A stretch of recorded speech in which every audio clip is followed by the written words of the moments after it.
मनुष्य क्यों बनाया है आपको? भैया बताएंगे हमारे। आपको ईश्वर ने मनुष्य क्यों बनाया? क्या उद्देश्य, क्या सोचकर ईश्वर ने आपको रचा होगा? क्या उद्देश्य लेके आप आए हो धरती पे? क्या गोल है आपका? क्या पाना है आपको?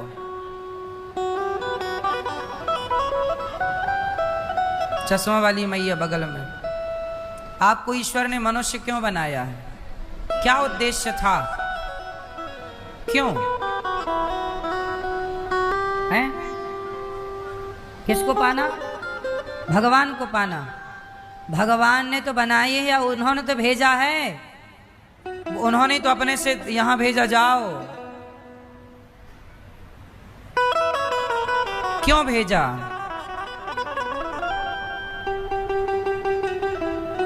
क्यों? आप बताओ। भगवान ने आपको मनुष्य क्यों बनाया है?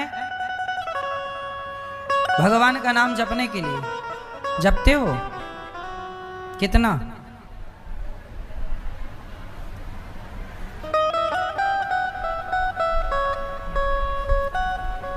एक बात बताओ, तुम्हारा पिता तुम्हें बाजार भेजे किसी काम से और तुम बाजार में जाओ और बैठो और पिता का नाम जपने लगो, पिता पिता पिता पिता पिता पिता पिता, और काम ना करो तो लौट के आओगे तो बाप तुम्हारी आरती उतारेगा कि चार जमाएगा कि नहीं?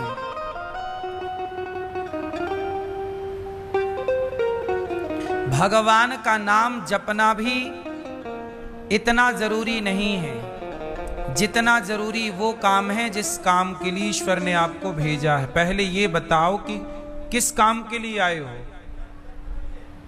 अब देखो, आप आ गए, आप आके आधे बूढ़े भी हो गए और कुछ लोग तो बूढ़े होके जाने की भी तैयारी में हैं, पर पता ही नहीं कर पाए कि आए क्यों थे और बिना पता लगाए चले भी जाएंगे।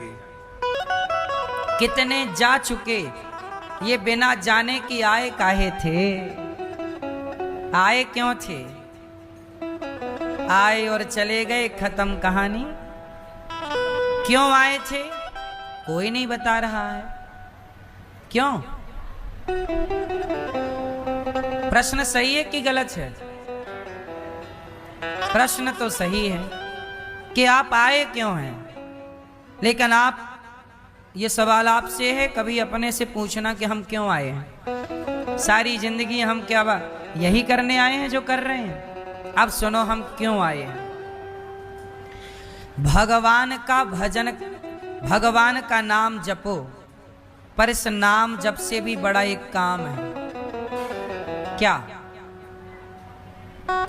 भगवान क्या कहते हैं? हे अर्जुन,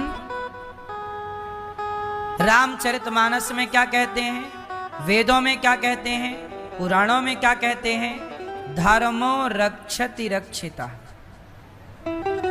भैया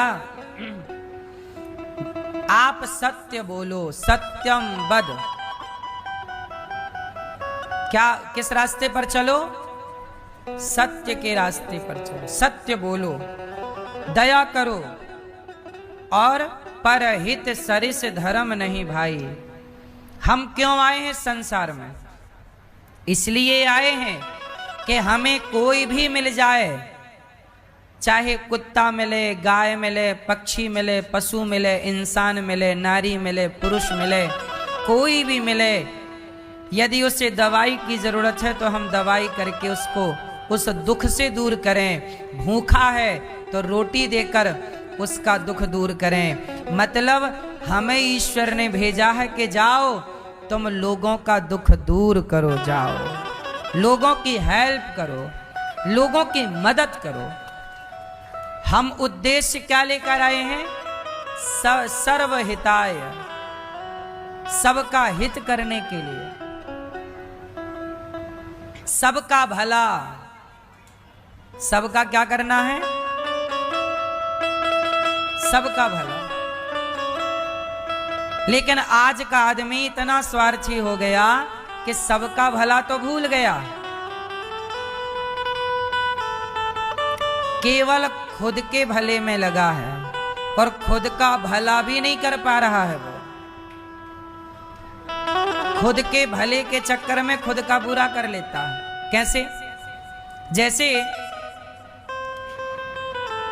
आपने अपनी मां को घर से निकाल दिया, आपने चोरी कर ली कि पैसे कमा लेंगे, थोड़ा भ्रष्टाचार कर लें, कमीशन ले लें, रिश्वत ले लें, तो आपने ले लिया, इस चक्कर में तो लिया कि मैं पैसे वाला हो जाऊंगा, लेकिन वही रिश्वत, वही पाप अब तुम्हें भोगना पड़ेगा। कहां जाएगा? जो तुमने पाप कमाया है वो कौन लेगा? वो एक डाकू की कथा तो सुनी होगी। एक डाकू सबको लूटता था जंगल में,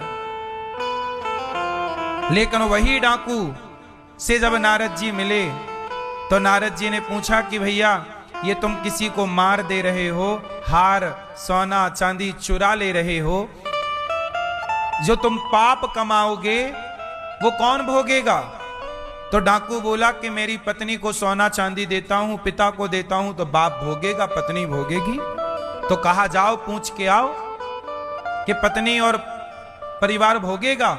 तो वो डाकू गया, पूछा कि पत्नी से तुम्हें मैंने इतना सोना दिया पर मैंने लोगों को मारा है, जंगल से गुजरते लोगों की हत्या की है, तो सोना तो तुमने बांट लिया पर क्या मेरा पाप बांटोगी? तो पत्नी ने मना कर दिया। और हां भी करती तो क्या ईश्वर के विधान में यह है कि पति का पाप पत्नी ले सकती है? नहीं ले सकती। कांटा आपको लगेगा तो दर्द पत्नी को नहीं होगा, या कांटा पत्नी को लगेगा तो दर्द पति को नहीं होगा। जो पाप करेगा वही भोगेगा। पति ने किया है, पत्नी ने मना कर दिया, मैं कैसे भोगूंगी? मैं चाह भी लूं तो स्वामी कैसे? ईश्वर का विधान नहीं है। पिता से कहा, पिता ने मना कर दिया। आपकी प्रॉपर्टी के उत्तराधिकारी बहुत होंगे पर आपके पाप का उत्तराधिकारी कोई ना होगा। पाप तो स्वयं भोगना पड़ेगा। इसलिए आज का आदमी पाप करता है तो पाप करने वाला क्या खुद पर उपकार, खुद का भला कर रहा है? आप पाप करके किसका बुरा कर रहे हैं? बोलो जोर से। खुद का। किसका बुरा करोगे? आप पाप करके खुद के साथ अन्याय करते हैं। जब आप खुद के साथ अन्याय करते हैं तो दूसरों के साथ आप क्या न्याय करोगे? न्याय तो हरिश्चंद्र ने किया कि बाजार में बिक गए पर अपने सत्य को जाने नहीं दिया। न्याय तो दशरथ जी ने किया, मर गए पर वचन नहीं छोड़ा।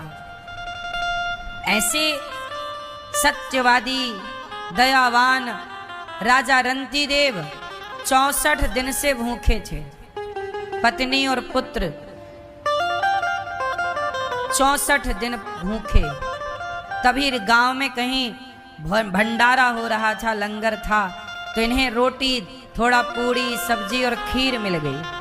तो ये नदी के किनारे आए, पत्तल लगाई और बैठे खाने। तब एक चांडाल आ गया कुत्ता लेकर। चांडाल बोला, भैया हम 15 दिन के भूखे हैं। और रंतीदेव कितने दिन से भूखे थे? 64 डेज। रंतीदेव ने क्या किया? अपनी थाली उस चांडाल को दे दी। तब उनका बेटा बोला, 5-6 साल का नन्हा बालक था, बोला पिताजी आप ना दो, मैं अपनी थाली दे देता हूं। वो बेटा कितना भूखा ना रहा होगा, लेकिन अपनी थाली दे दी। तो चांडाल ने खुद खाया, बच्चे की थाली भी खाई, और पत्नी का भोजन बचा तो बोला मेरे कुत्ते बड़े भूखे हैं, यदि मेरे कुत्तों को दे दो तो बड़ी कृपा।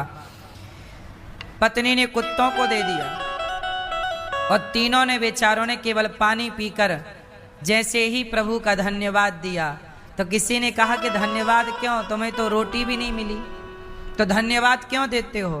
बोले कोई बात नहीं, भोजन नहीं मिला तो क्या हुआ, पेट भर पानी मिला उसका तो ईश्वर को धन्यवाद दे दो।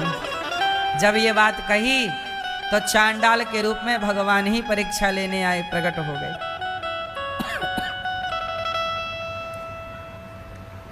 अब बताओ, खुद भूखे रहकर लोगों का पेट भरना, ये है ना मानव जीवन की सार्थकता। लेकिन आजकल तो आदमी दूसरों की थाली से रोटियां छीन रहा है, दूसरों के पेट में लात मारे जा रहा है,